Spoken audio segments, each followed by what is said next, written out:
G'day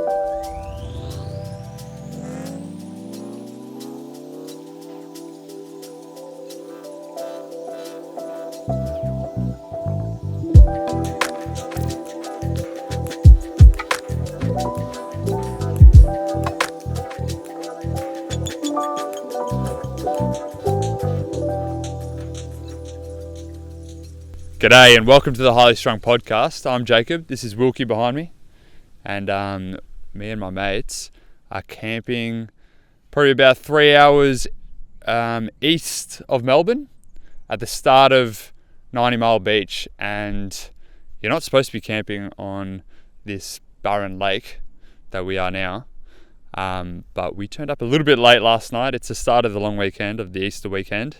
And we got here at about 4 o'clock, 5 o'clock-ish.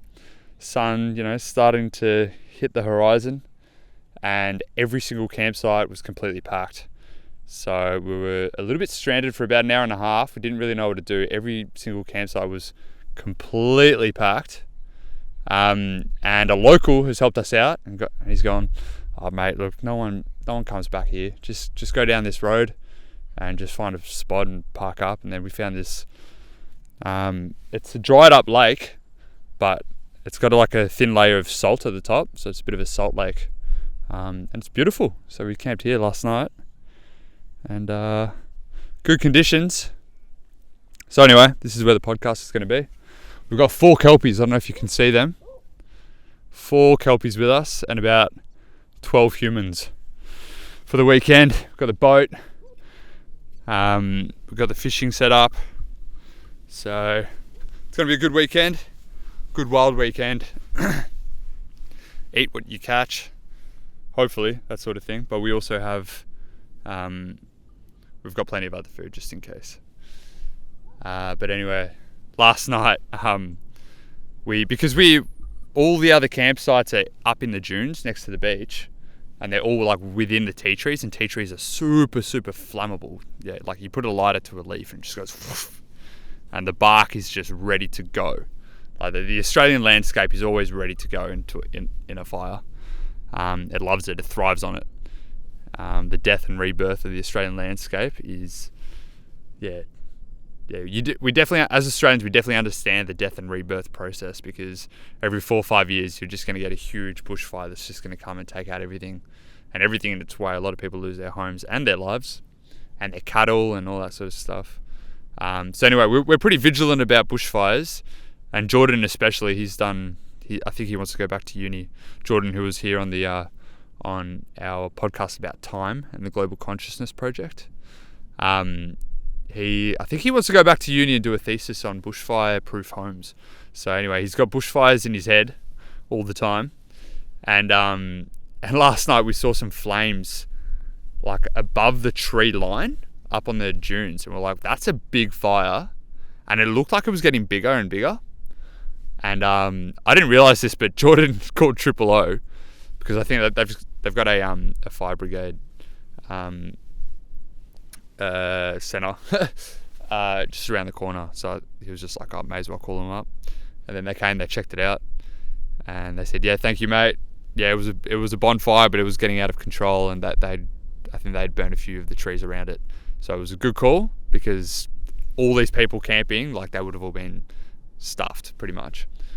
So good call by Jordan." And then about 20 minutes later, I walk out into the salt lake to take a piss, and I just see Jordan on the phone again. He's like, "Yeah, mate, no, I'm just calling up again.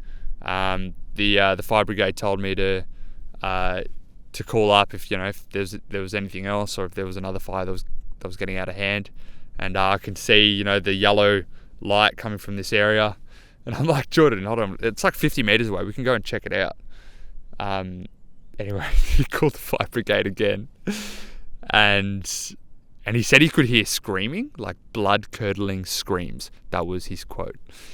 And we're like, okay, my God, damn. And I had the GoPro set up actually for a time lapse of the moon coming up, because I know the moon's close to the horizon, and I know it was over there. I kept on saying, I'm pretty sure it's a moon.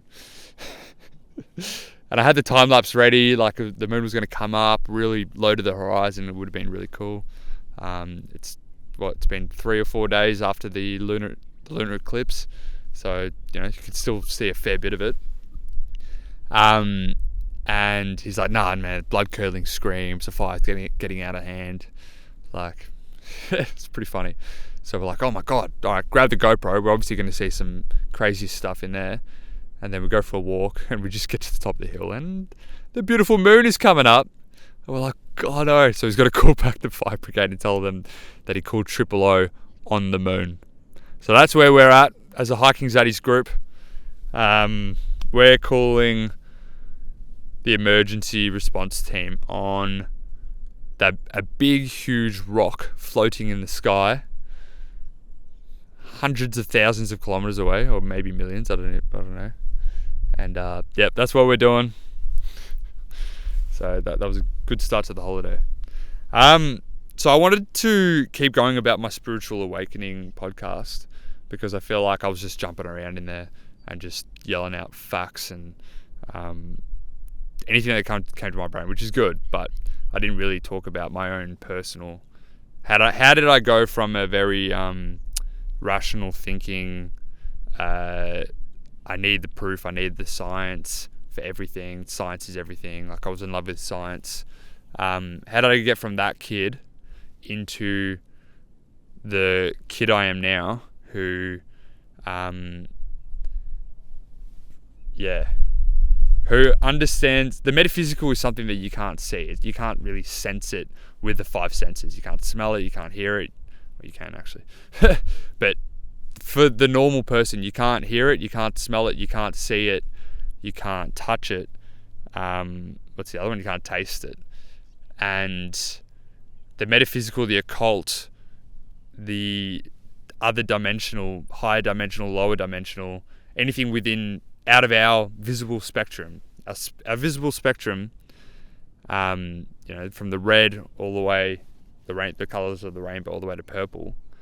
Anything after that is ultraviolet. So it's ultra the violet that we see. And there's a lot more frequencies after the purple, right? And then before the red is, what's the other one? Infrared.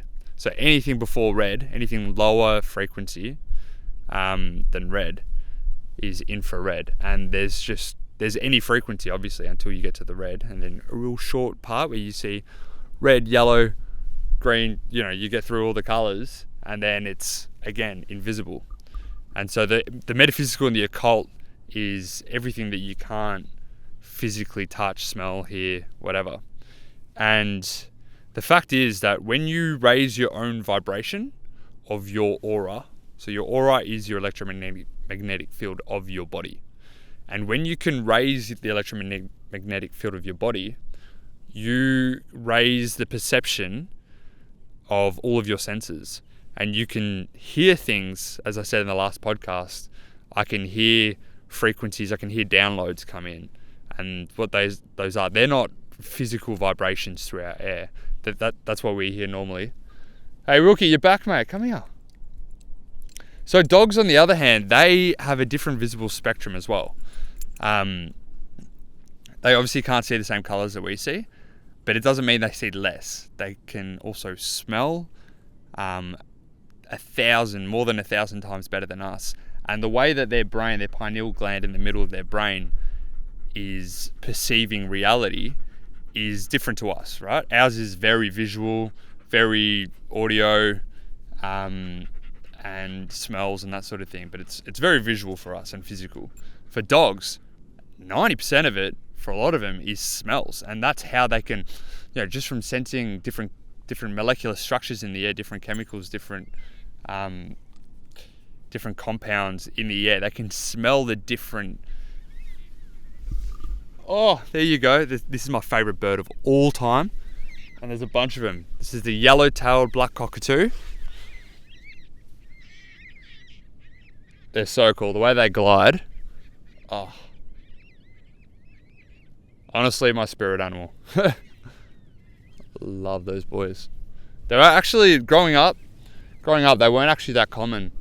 I never really noticed them until after the huge bushfires. Again, bushfires 5 years ago, where all of Melbourne was covered in smoke for like a month. It's the worst summer ever. And Sydney was covered in smoke. Like you would have all seen, any international listeners, you would have all seen Australia was on fire. And pretty much all of New South Wales, all the greenery there was completely destroyed. So all these animals, all these birds and stuff that ran out of food over there, they all came down to the southern coast of Victoria, and they hang out here now, the southeast coast of Victoria, where all the greenery is still going. Thank you to Jordan for not for stopping a huge blaze that would have wiped out. No, who knows what would have happened. Anyway, back to the visible spectrum thing. So what we perceive as human beings is 0.03% of all the frequencies and vibrations that we even know exist. So we're only capturing 0.03% of everything else that's out there. And it feels like it's hard to imagine, because the stuff that we perceive is like, it's so much stuff. We see all the stars, the moon, all these plants, dust. Like our physical world is so abundant, and it's hard to imagine that there's all these other things that we're missing. And then, so my spiritual awakening, the first time I understood that the occult, that the metaphysical that there was something else than the normal stuff that you get taught at school. I first found out about telepathy, which is actually telepathy. It's actually a huge amount of empathy.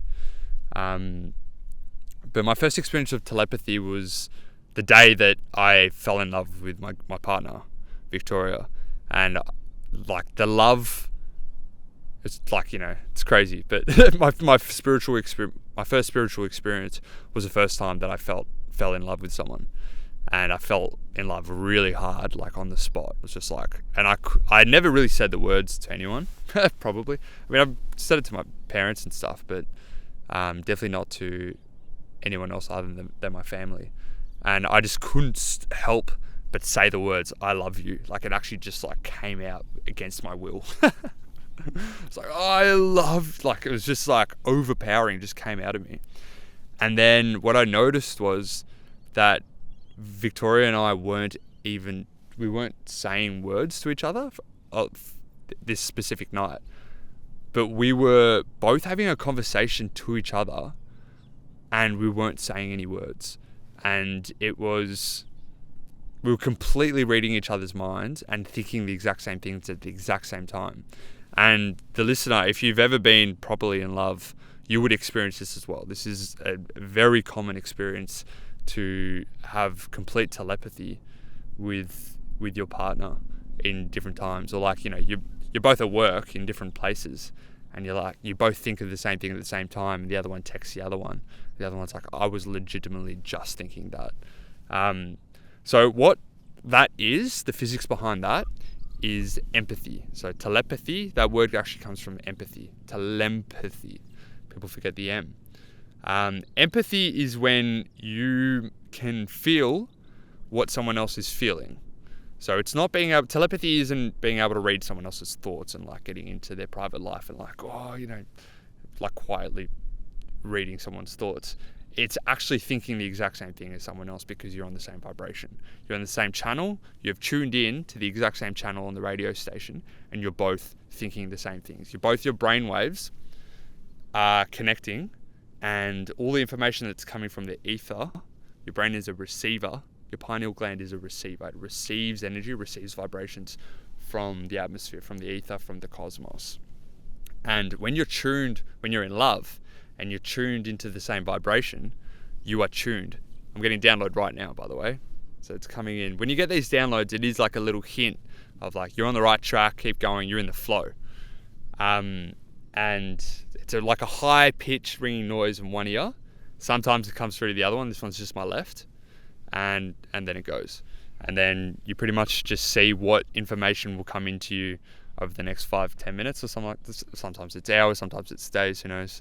But it's like a download of information from the above, and they just fucking give it to you. And the more that you're in a high ecstatic vibration, you're as authentic as you can. You are being truly you, and you're expressing yourself like I am with a GoPro and a microphone in the middle of a salt lake right now. The more that you do things that you're excited to do and you don't really care what other people think, and you know that you're just doing it for you, you're not doing it for anyone else. I'm not doing this for anyone else. I'm doing this because it's my highest excitement. I love doing this shit.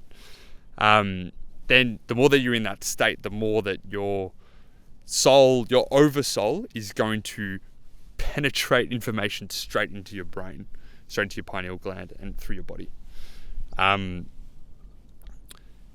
So telepathy, so when you're in love, you are on the same tune, on the same channel, you're tuned into the same channel, the same frequency, the same TV channel as the person that you're in love with. And the goal is, as we move from this 3D world into the fourth dimension, into the fifth dimension, the fifth dimensional world looks like a world where everyone is in love with everyone. Everyone is literally in love with everyone.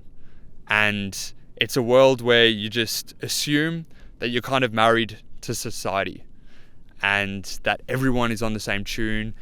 There's no betrayal, there's no secrets, it doesn't mean that all your secrets come out of the past, because the past doesn't really exist anymore.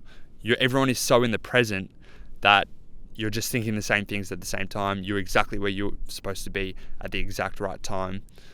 That's what the 5D looks like, and that's the age that we're moving into. The golden age, the age of Aquarius, and it's going to be 15,000 years at least of that on Earth. And that is why, at this present time, it is the most exciting time in the history of planet Earth to be incarnated on this fucking rock right now. And it's the reason why you have been incarnated here. It's the reason why there's over 8 billion people now that are incarnated on Earth. It's the most... Hello, Tessie. That's why all the good dogs are incarnating now, because they know it is the best time to be alive. What's up, mate? You good? Do you want to say hi to YouTube? All right. Too many licks, mate. Too many licks. Chill. Just sit down. Yeah, all good. Good girl. Alright, you lick the fuck out of me. Yeah, just lay there. I need to... You can sit there. You don't need to cuddles all the time. Okay. So, it is the reason why... It's no mistake that we have the most amount of souls that have incarnated on Earth at this present time ever in existence. It's because there are that many souls and beings from the whole cosmos that want to take part. They want to be a part of this experience that we're having right now. It is... Do not shy away from this moment.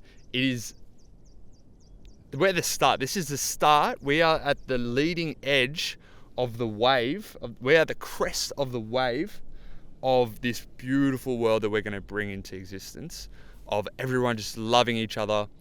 And with that comes a huge change. And when change comes, destruction must come to the systems that we've put in place at the moment, the people that are in charge of this system, that we have put in charge of this system. There's going to be a huge change, and change always involves death and rebirth. And so the systems we put in of education, the economic system, trade, literally anything, the way that we build houses, the materials that we use, the way that we distribute food, the way that we grow food, what we eat, Hollywood, the Hollywood industry, the musical industry, even sport might change a little bit. Definitely betting, and that, the blood-sucking betting companies, that'll probably change. Anything negative is going to go through a really hard time, and they're going to struggle with staying afloat with the positive vibrations that the earth is going through. And yeah, crazy times, man. So anyway, I fell in love. I realized that Victoria and I were talking to each other through our brain. And then on another weekend, we both did psilocybin together, and a fair bit as well. And I met, and Victoria's always very comfortable with psychedelics. Yeah, she like, it's nearly mushroom season in Australia, and we've got the second most potent psychedelic mushrooms in the world. So the indigenous Australians here, oh my God, they would have been so awake. And I say would have because we've really destroyed their culture. Any colonialist campaign globally, the first thing that they try to do when they go to a country where there's native people who are connected to the land, indigenous people who understand this land and they connect with it vibrationally, and they speak to it. They all speak to it like it's a being. They speak to the land like it's a being. They speak to the earth, the plants like they're different beings. Each specific plant is a different being, a different spirit that they can connect to and ask for help or ask for guidance. The water, the fish, the kangaroos, the platypus, like everything is a being that they respect completely, and they work with. Without the Aboriginal people doing the way that they tuned the environment, with how they hunted and how they had little grass fires to capture the animals so that would be their food for the month. All that relationship with the land that indigenous people had. When colonialists come in, the system that they're trying to put in place is a system of oppression. And you can't have a system of oppression if the people are connected to the land, if the people understand spirits and they have nature on their side. So the first thing they have to do is cut off that tie. They need to cut the spiritual tie. They need to kill spirituality. They need to make you think that you are not connected to the environment, that humans are actually above the environment. The environment is something that you've got to fence off. You've got to put gates up because there's spiders and snakes and sharks, and they need to put up all these borders between you and the environment, which severs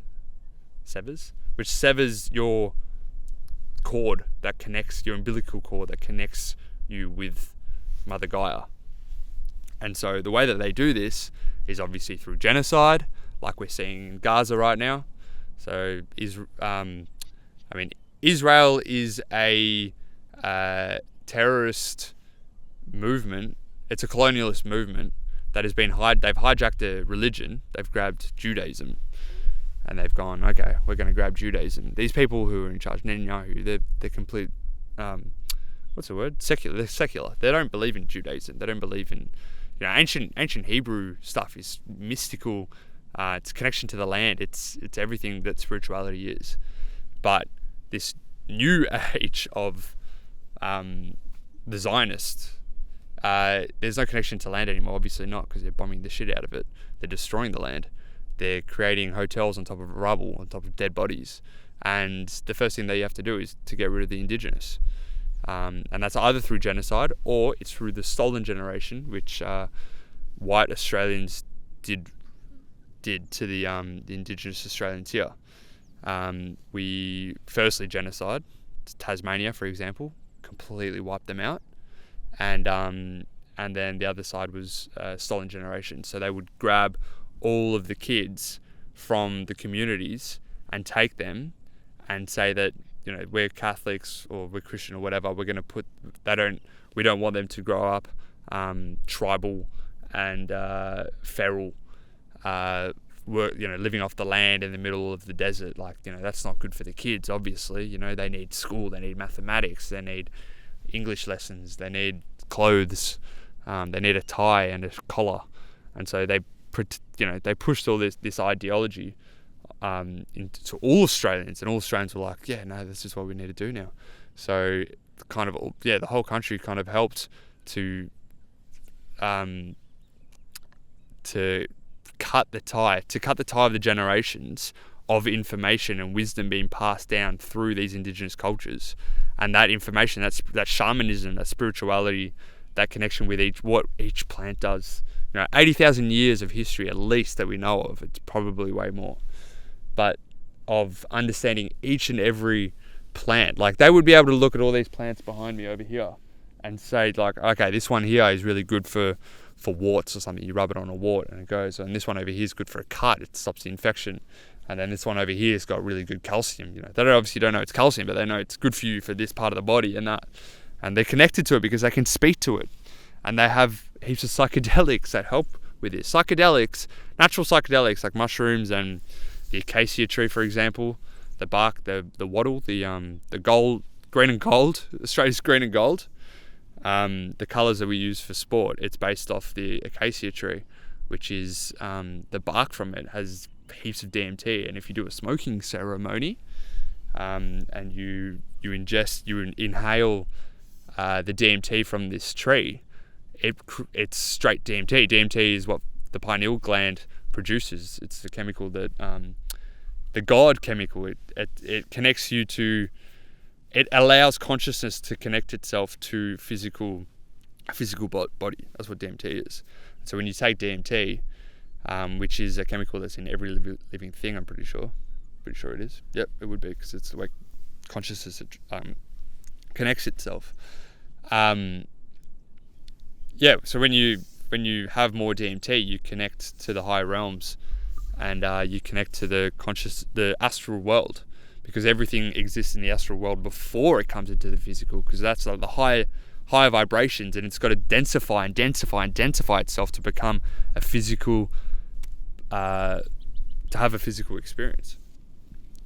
So the stolen generations cut the ties of that wisdom being passed down through generations, and now there are a lot of tribes still that have held on to this information. They have to cut off their ties with the Western world, with the white world.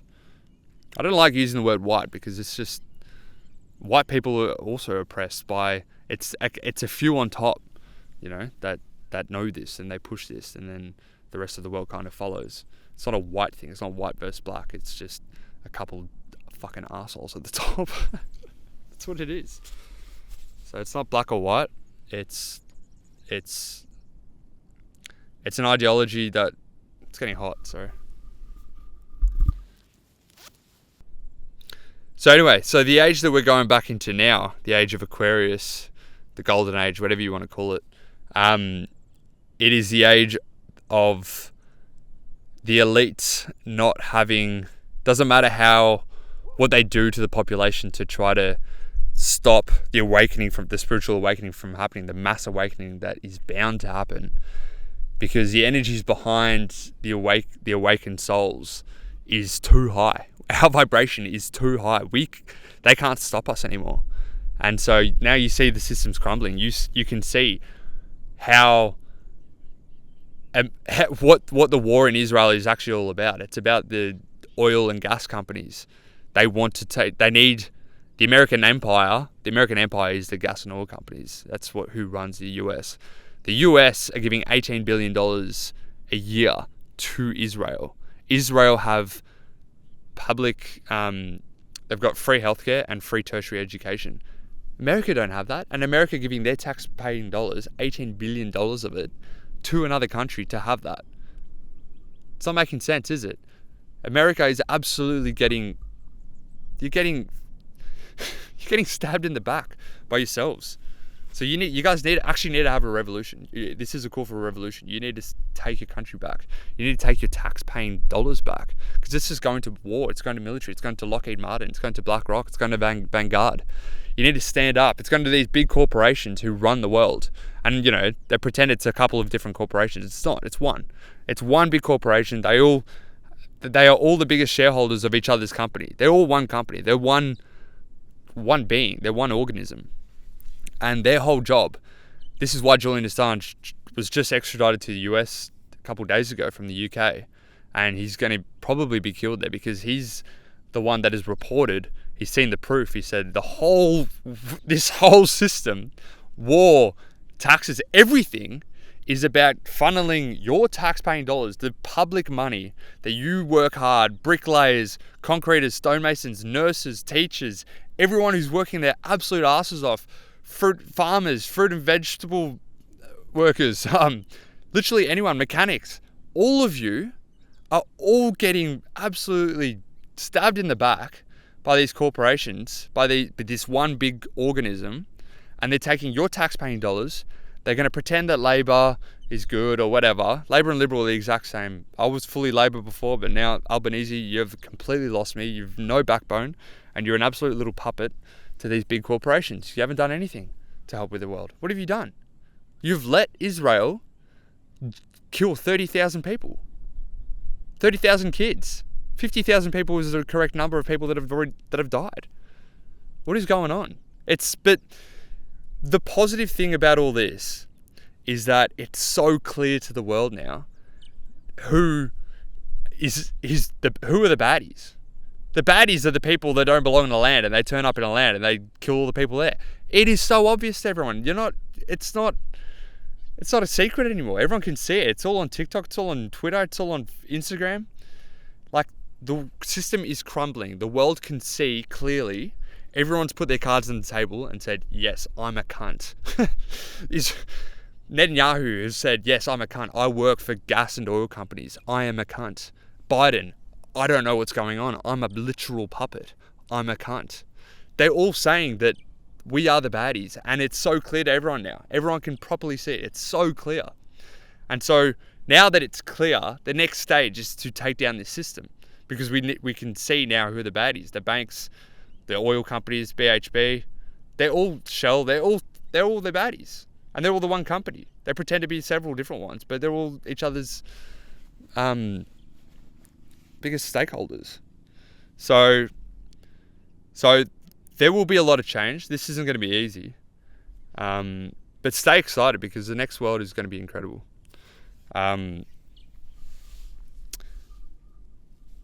Okay, back to my own spiritual awakening. As you can see, I go in tangents, but that's just the way it is. You got to go with whatever's coming to you. So at the same time of me falling in love and realizing that, like, oh wow, like this. So when we did psilocybin together, Vic and I had a full out of body experience. I met a being, had a very feminine feel to it. And I now realize it was Mother Gaia, and the way that my brain had, the way that my experience, the way that you experience stuff is through your old experiences. So I experienced this woman with with vines and trees for hair and like birds coming out everywhere, and just like engulfed me. Right, I'm just like talking to this being, this feminine being, like almighty mother. And it was just like a slap in the face, like, start respecting the land, watch out, like, be careful what you eat, don't eat too much meat, you're overindulging on the meat. You need meat for now, your body needs the meat for now, you need those proteins and stuff, because your body isn't fully detoxified yet. You can go fully vegan when you're completely detoxified, but when you have toxins in your body, your cells aren't, they're working at 60% less of the rate than what they would be if they were detoxified. When they're detoxified, they can pull in all of those nutrients and proteins and everything into the mitochondria, into the cell, and give the cell energy. But when there's toxins in there, it blocks you from absorbing those nutrients. So you need meat, because meat is packed full of the good stuff. So we actually do need meat for now, until we become fully detoxified. And we don't become fully detoxified as a society until it's completely organic food. Everyone's growing their own food. We've purified the air, because even in the air there's microplastics and chemicals and just shit in the air that comes into the ground. You could have an organic farm in the middle of nowhere, and you're still going to get those microplastics into your food that you're going to ingest, and it's going to become your body. So at the moment, we just have to accept it. We aren't purified. We are not detoxified. You can be as detoxified as you can and go vegan for sure. But if you live in the city like me, and you're still living a pretty 3D lifestyle. As best as I can, I'm trying to live 5D, but 3D in terms of, I'm a 26-year-old kid in Melbourne. I still go to. I love techno. I go to as many parties as I can, because I'm an extrovert and I love meeting people and I love being part of society. I love society. I fucking love. I go to the footy. I love society. So I'm still part of the society. I'm still breathing in shit air. I'm still working stonemasonry job in Tottenham, which is easily the worst air in Melbourne. So I'm still, I'm working my way up. It's a slow process. So we're still eating meat. But anyway, Mother Gaia was saying, eat meat, but you have to respect and you have to. We got another doggy here. Hey, Billy, come here. We got 4 kelpies with us. How good. This is Billy. She's gorgeous. She's probably the quickest one, which I'll say very quietly because Tess is coming up now. But I'm pretty sure Billy is a bit quicker than Tess. I think I'm feeding Tess a bit much. Yeah, you fat dog. And also she said, Mother Gaia said you need to. It wasn't pray to the meat, but it was. You need to praise, or what's the word? You need to put good intentions and good vibrations into the meat before you eat it, because that is an animal that has just died, right? And it's got trauma in it, especially if it's a pig. I don't eat pig anymore because they really absorb the trauma. They scream for hours before they get killed because they know, they can sense it. They're very intuitive. They've got the mental capacity of a toddler, and toddlers, a 4 or 5-year-old will know if there's death happening around it and that it's going to die. Of course it will. So the same as a pig, and the pig really absorbs those vibrations. Like a chicken would be a bit different, for example. Anyway, so before you eat, you need to say thank you to the animal. You need to connect with the spirit of the animal, with the chicken, with the lamb. Well, I don't eat lamb anymore either because that's a bit mean. Good meat though. Fuck. With the kangaroo, for example, I need to connect with the kangaroo, with the land, and say thank you to the kangaroo. Thank you for the meat. Thank you for the energy that you're about to give me. I'm sorry. No, you don't really say sorry, because animals understand. They understand on a higher level their purpose, and that they live their own good life, and they love humans. They absolutely love our species, and the more that they can help us raise our vibration, they know that the future of their own species will be in safer hands as well. So they'll do whatever they can to help you out. Do not doubt that. Mother Gaia was just saying literally put good vibrations into your meat before you eat it. And so now, as best as I can, before I even water anything, but there's this special sound that is a global sound, and it is a purifying sound. So I do this into my water before when I fill up with water. I open it up. I'll do it for you. And it would be better to have a copper bottle as well. So my next bottle is going to be a copper bottle because it attracts electricity. It's a really good conductor, and it can purify and pump energy and electricity into your water and into your body, which is so good for you. So I do this. This is the sound. This is the sound.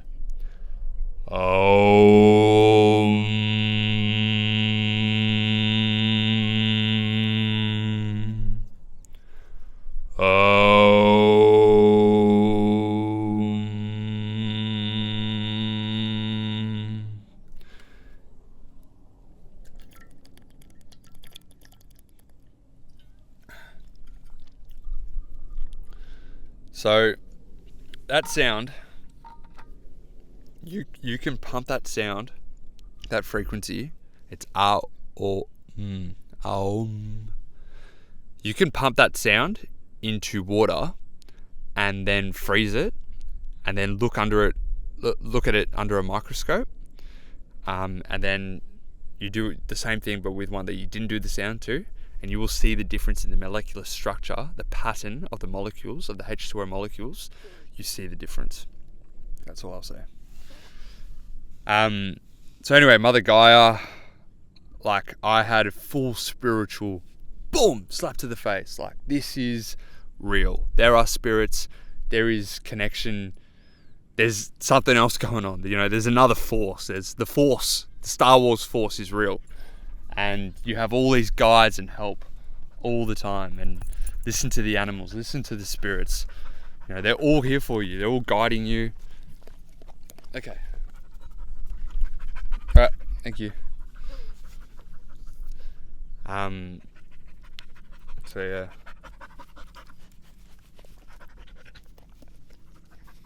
Hey. Huh? Yeah, I'll have some cacao. So, I'm doing a bit of a part 2 on my spiritual awakening. And I was saying, this is my, I just took off the, Oh. you're in the podcast, by the way. Sorry. Sit down. No, sit down. So I was actually saying that the first time that I understood that spirituality was real and that there's a connection, there's another connection from the 5 senses, there's more, was the time where I fell in love with you, and that we were thinking things at the same time. We understood that telepathy was real, and then also that time that we did psilocybin, and I met Mother Gaia, and she told me not to eat meat too much. Oh, yeah. That was acid. Oh, was that acid? Yeah. Oh, well, acid's pretty good too.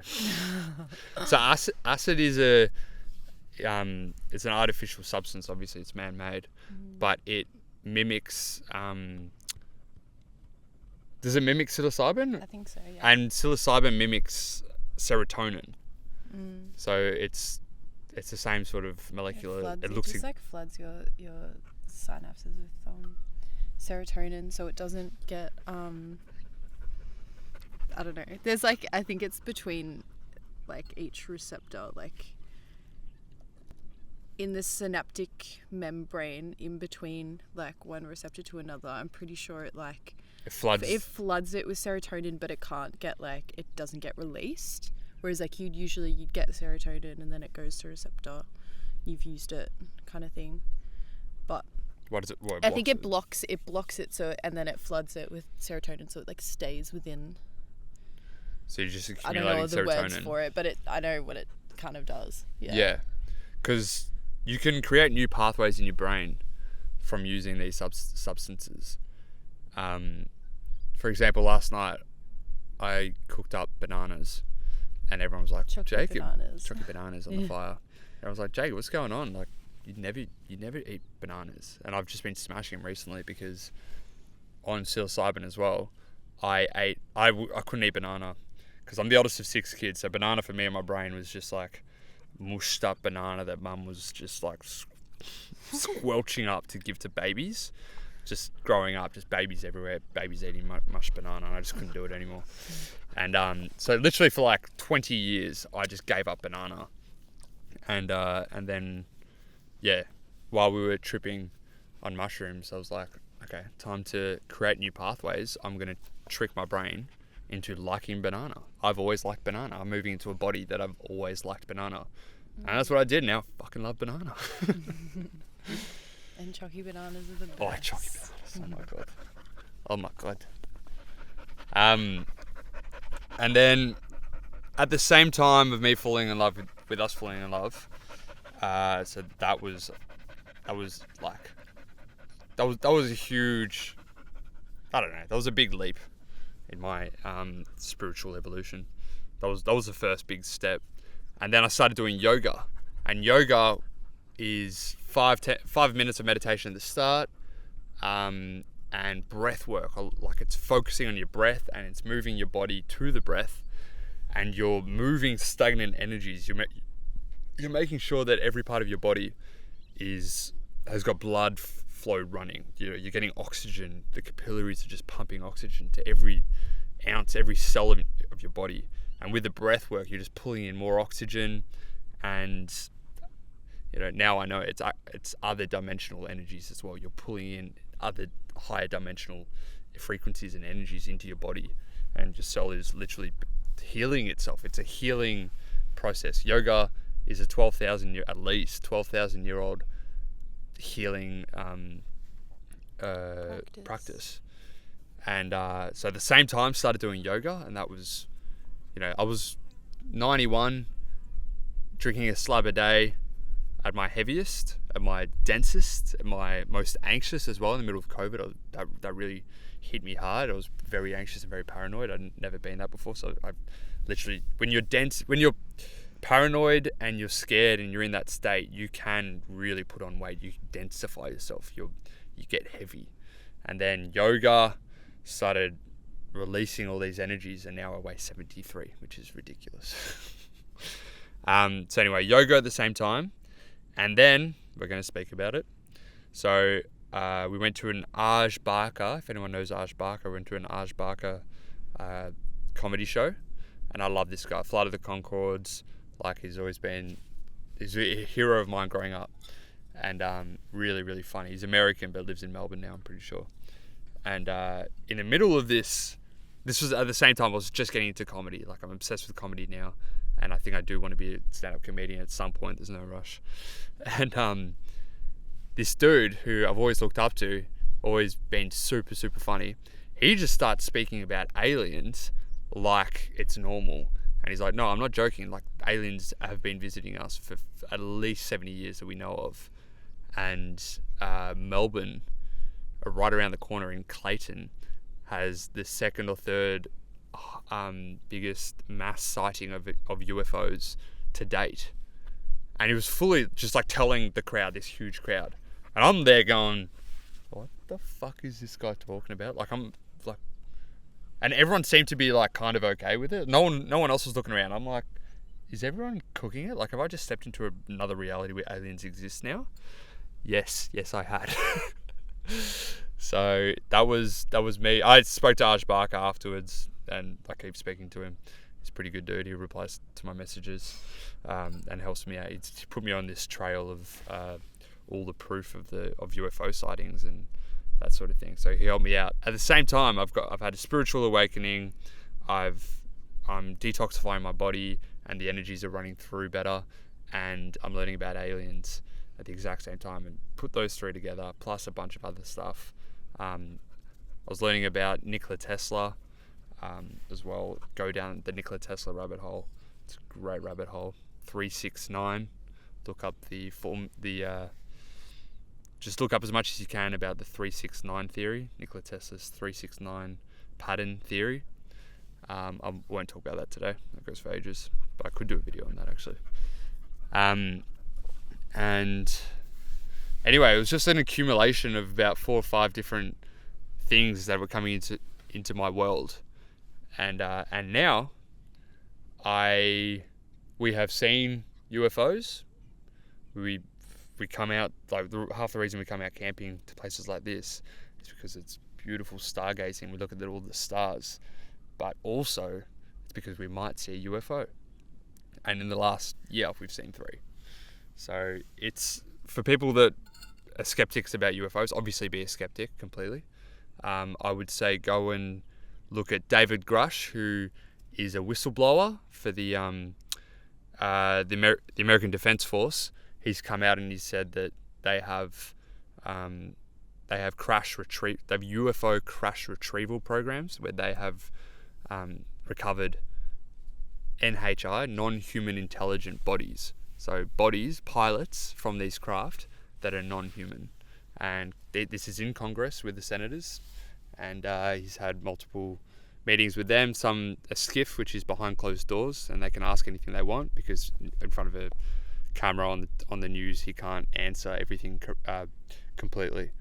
So behind closed doors, he can really answer, and you can see if you want to see the reactions of senators walking out of that meeting, they're all like, "What the hell did I just hear?" And they're being interviewed by reporters. They're like, "So what's going on?" They're like, So if you didn't believe this guy before, well, you have to believe him now. Like the information, but just go down that rabbit hole. I'm not here to tell you what's real or what's not, but it's real. And the reason why we're talking about aliens with the spiritual awakening is because that's with the spectrum, the visible spectrum that I was talking about before. The reason why we're not seeing these supposed these ETs that have supposedly been here forever. The reason why we're not experiencing them is because they're past. They're in the ultraviolet. They're past the violet. They're in higher frequencies, and then there's some lower frequency beings as well, obviously, that we can't perceive, like ghosts and that sort of thing. I know a lot of people have had ghosts. I've never had a ghost encounter or anything like that, but a lot of people have. Have you? Yeah. Yeah, you have. I haven't. The boys have. 3 boys. Josh, Jack, and Jack and Josh. They're living in their in their old house share house. Which had very weird vibes. Like it was definitely, they found syringes in this house in Paran, and then Josh saw a floating orb, like go through a wall, and then he followed it in. And it was like in the next room as well. So these 3 boys who were just very rational mind thinkers, obviously, just normal dudes. They're like, bro. Dude, ghosts are real, man. So like the table was like rolling around. The table was vibrating. Yeah. And there was nothing else like vibrating. Just this table was just going nuts. Shaking. They actually thought that the table was haunted because since they brought it into the house. The table into this house. Yeah. Anyway, so I've never had any experiences with ghosts sort of stuff that I can remember. But people say they're real. And it's just like, once one thing's real, you go, okay, well, what isn't real? Like, you've got to go and reassess literally everything. It's like finding out that the world, it's like Harry Potter finding out that magic's real. That's what it feels like.